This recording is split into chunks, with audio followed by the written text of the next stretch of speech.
This is going to be a personal one because I want to tell you the story of how this YouTube channel came to be. So why I started it in the first place, why it's about money, and what my mission is with this channel. Let's start with why I started a YouTube channel in the first place. And this is actually not my first YouTube channel. When I was working at the hospital, a good friend of mine, he told me that he had started a YouTube channel of his own. And I remember he used to share all the details of his YouTube journey with me. So about what camera he used and what he had learned and about his little studio setup at home. And I remember first I was thinking if I should not just join this friend and we do the YouTube channel together. But then I figured no, it's probably better and easier if I just did one on my own. And I told him that, and we thought about possible topics, and what we came up with in the end was digitalization in medicine. Because I was still working full-time at the hospital, and there was one aspect that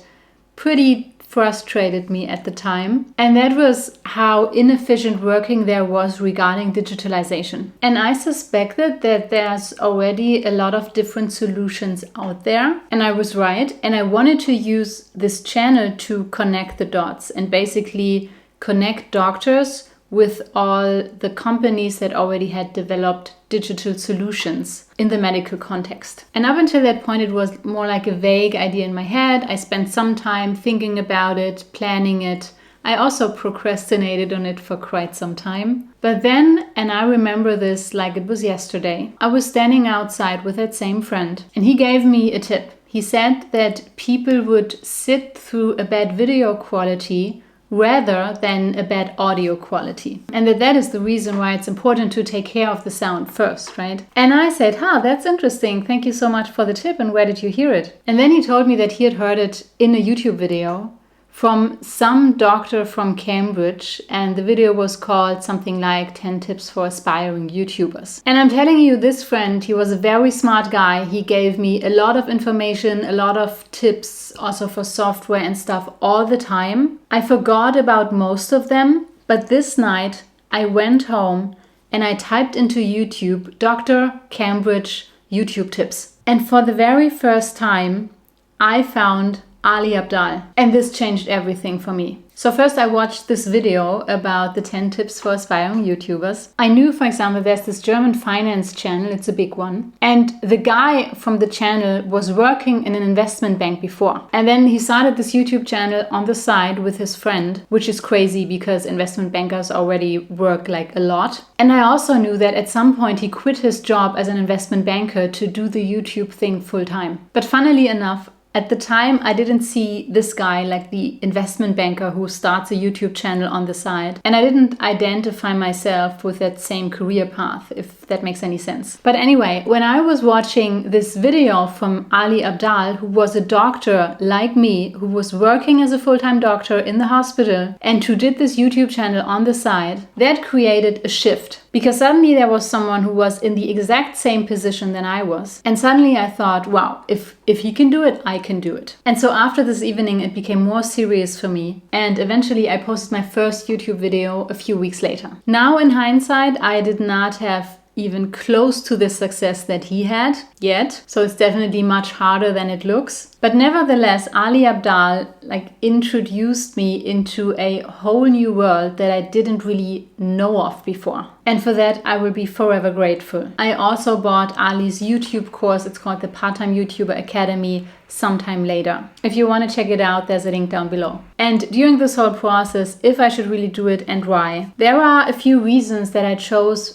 YouTube in particular. And that is what I love about YouTube, is that there is no barrier. So you don't need an account to watch the videos. It's free, completely free. It's free for me to create content, and it's also free for you to consume the content. The only thing that it costs is the few second ads that you usually see before a video starts. I love that it's a video format because that makes it fresh and easy to consume, and it's less tiring than reading something. When you're already reading a lot in your job, then this is just a nice alternative. Also, what I learned is YouTube is the second biggest search engine in the world. That is after Google, and as you might know, Google bought YouTube at some point. And as a matter of fact, you can earn some money from YouTube itself, because YouTube shares part of the revenue they make through the advertising with their creators. But honestly, that part is much, much harder than I thought. I didn't make any money with my first channel, and full transparency, I also do not make any money right now with this channel yet. And I posted over 100 videos on that first channel. It was in German. And here's the thing, in case you ever wondered if you should start a YouTube channel. When you do something for a very long time that is not directly compensated by money,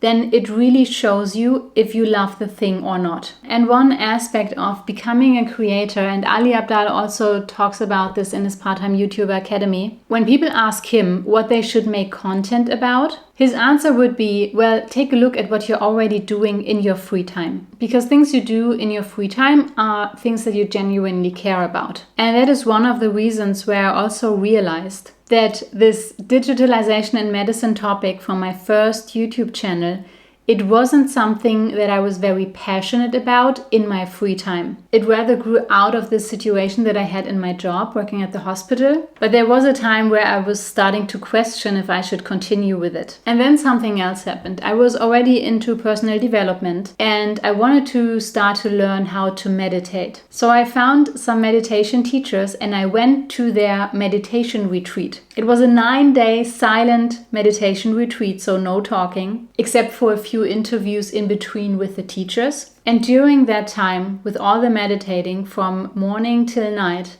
it suddenly came to me. I want to talk about money. It came more out of intuition, but once it was there, I realized that what I really love doing in my free time is reading books about investing and reading books about money and watching videos about those topics. And at that point, I had been doing this for many years. I have to say, I love talking about it. I love talking about money.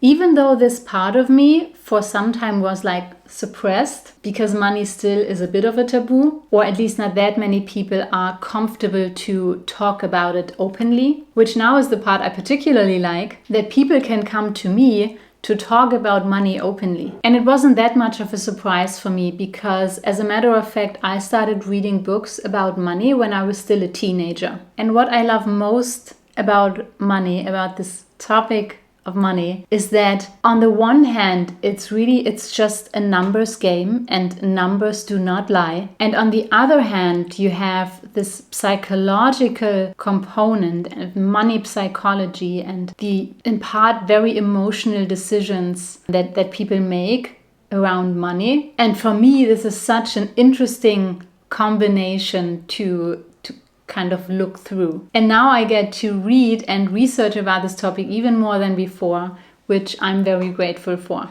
and which is great. And one other reason I chose the topic of money is related also to my mission for this channel. And that is, in between all those years of reading books about money already when I was a teenager, through years and years of procrastination, of trial and error, of figuring out new ways, better ways, other ways to do all this, to deal with money, to build wealth, and then eventually starting the YouTube channel and talking about it, I just realized that I had learned so many valuable lessons. I didn't just want to keep them to myself. So I didn't want to gatekeep what I had learned, because I knew that this knowledge can give you guys a shortcut. It can make you avoid all the mistakes that I made, so you can achieve everything that I did in a much shorter time frame. And there was this other aspect too. Just like Ali Abdaal, for me, was someone where I just had to see, wow, there is this other person, he's exactly like me, but he did this thing additionally, and now I could see that he can do it, and if he can do it, then I can do it. So to have this person who you can really relate to, and if it's just a small piece like this missing,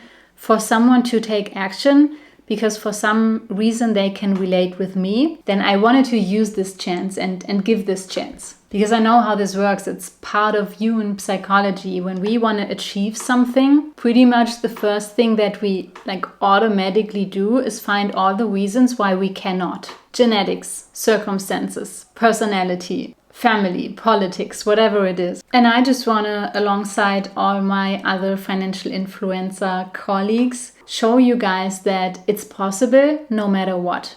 It's possible for you to build wealth no matter what. So my mission for this channel is to help as many people who want to build life-changing wealth do exactly that. Build life-changing wealth as fast as reasonable, and above all without risking to lose a lot in the process, but also to live too frugal in a given moment, because I know how important it is that we also enjoy our life in the moment. Because when I was working at the hospital, I also saw how fast it can end. And I want to show that it's possible on a normal salary. Because maybe you think it's not possible for you because enter blank, because you're missing this qualification, or you didn't go to university there, or you would have to go work there. And I, on my own journey, had a lot of limiting beliefs that kept me from starting earlier and going bigger and also going faster than I actually did. And so if I can play a part in breaking your limiting beliefs, then I want to do that. So if there's anything that you need, or you don't know how to do, or you struggle with